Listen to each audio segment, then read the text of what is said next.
नमस्कार दोस्तों, स्वागत है आप सभी का आपके अपने YouTube channel online service DK में। और आज हम देखने वाले हैं एमपीटेट एग्ज़ाम जो कि 19 मार्च 2022 को फर्स्ट और सेकंड शिफ्ट में पूछे गए क्वेश्चन और साथ ही साथ उनका उत्तर। तो चलिए और वीडियो को स्टार्ट करते हैं और देखते हैं। और हमने यहाँ पर एमपीटेट एग्ज़ाम 19 मार्च के लिए फर्स्ट शिफ्ट का एक स्पेशल वीडियो भी पहले दे चुके हैं और कुछ क्वेश्चन हमें बाद में प्राप्त हुए थे। तो यहाँ पर उन क्वेश्चन के साथ साथ सेकंड क्वेश्चन के शिफ्ट के क्वेश्चन भी इसमें शामिल हैं। तो चलिए स्टार्ट करते हैं और देखते हैं। तो यहाँ पर आगे बढ़ने से पहले आपको छोटा सा निवेदन आपसे है कि आप एग्ज़ाम हॉल से निकलने के बाद हमें इस नंबर पर किस प्रश्न किस प्रकार के या किस प्रकार के टॉपिक से पूछे गए हैं, आप इन नंबर पर हमें व्हाट्सअप कर सकते हैं।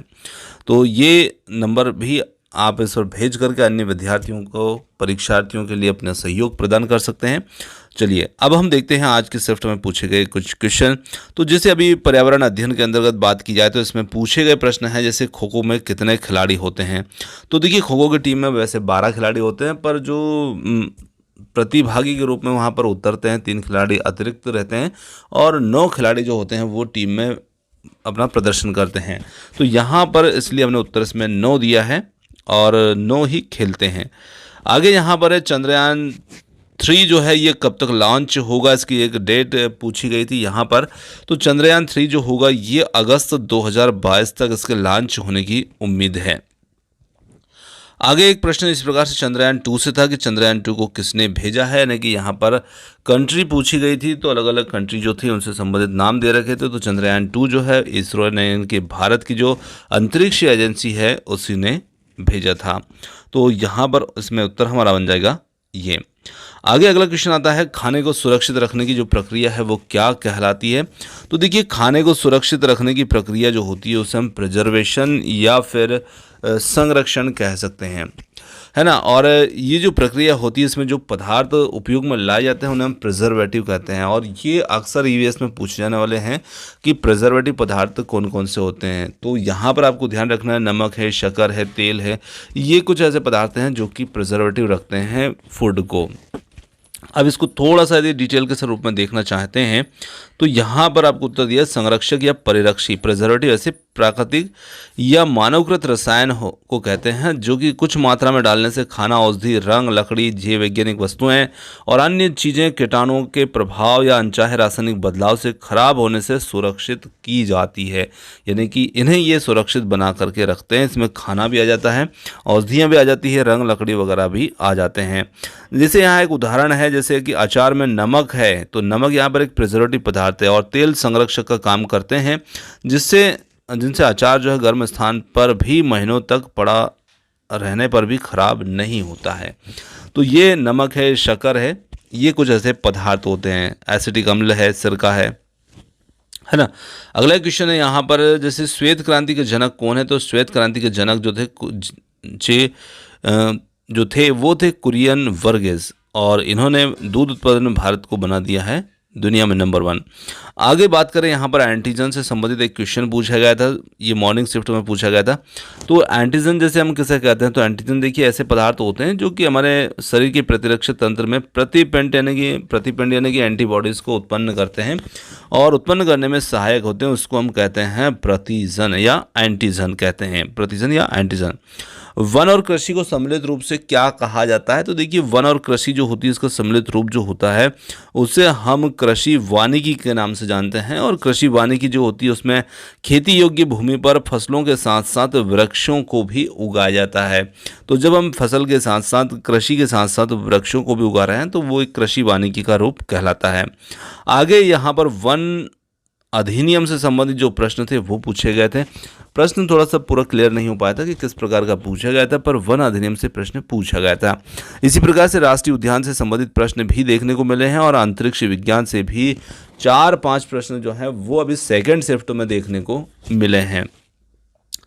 आगे बढ़ते हैं। आशुद्ध जल से संबंधित प्रश्न पूछा गया था, यानी कि जो जल जिसमें से सभी प्रकार के जो खनिज तत्व होते हैं जब उनको निकाल दिया था, हटा दिया था, तो इस प्रकार का जल जो है वो क्या कहलाएगा, उसे हम कैसा जल कहेंगे।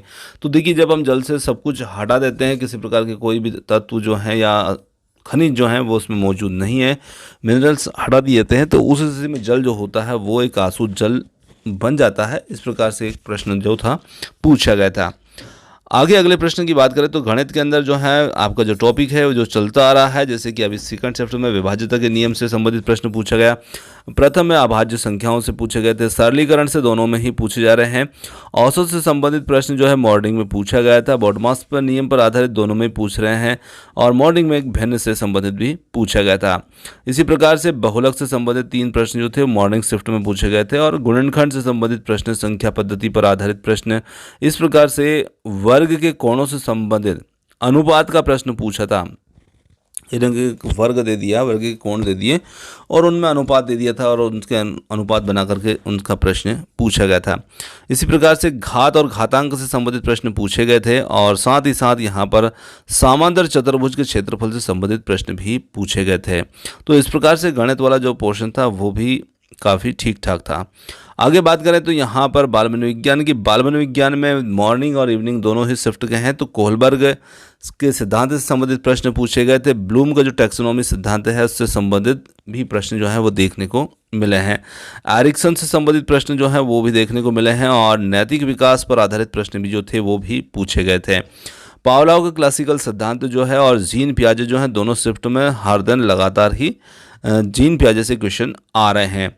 अधिगम से संबंधित प्रश्न पूछे गए हैं, और शिक्षण विधि से संबंधित प्रश्न पूछे गए हैं। वाइगोत्स्की से संबंधित प्रश्न जो है वो भी देखने को मिले हैं, और हार्वर्ड गार्डनर से भी संबंधित प्रश्न भी देखने को मिले हैं।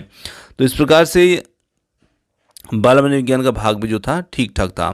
आगे बात करें यहाँ पर हिंदी भाषा की, तो हिंदी भाषा में आपके जो वही गद्यांश पद्यांश जो हैं जो कि एक सरल स्तर के हैं, और बिना किसी परेशानी के आप इनको हल भी कर सकते हैं।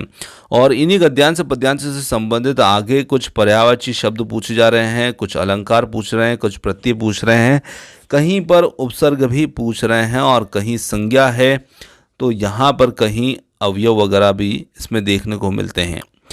इसी के साथ में विशेषण से संबंधित प्रश्न भी देखने को मिले थे, और समाज से संबंधित प्रश्न भी देखने को मिले थे। आगे बात की जाए यहाँ पर संस्कृत भाषा की, तो संस्कृत भाषा भी बिल्कुल हिंदी भाषा की तरह ही है, और संस्कृत भाषा जो है वो हिंदी भाषा की जननी भी कहलाती है। तो गद्यांश पद्यांश जो है वो भी संस्कृत में वैसे ही है, सरल है, और विभक्ति से संबंधित प्रश्न भी देखने को मिल रहे हैं। यहाँ पर कारकों से संबंधित प्रश्न भी देखे गए हैं, और साथ ही साथ संधि से संबंधित प्रश्न भी इसमें संस्कृत भाषा में देखने को मिल रहे हैं, और प्रत्यय वचन से संबंधित प्रश्न, साथ ही साथ यहाँ पर विशेषण और विशेष्य, इनसे भी क्वेश्चन जो है संस्कृत में मॉर्निंग शिफ्ट में बने थे।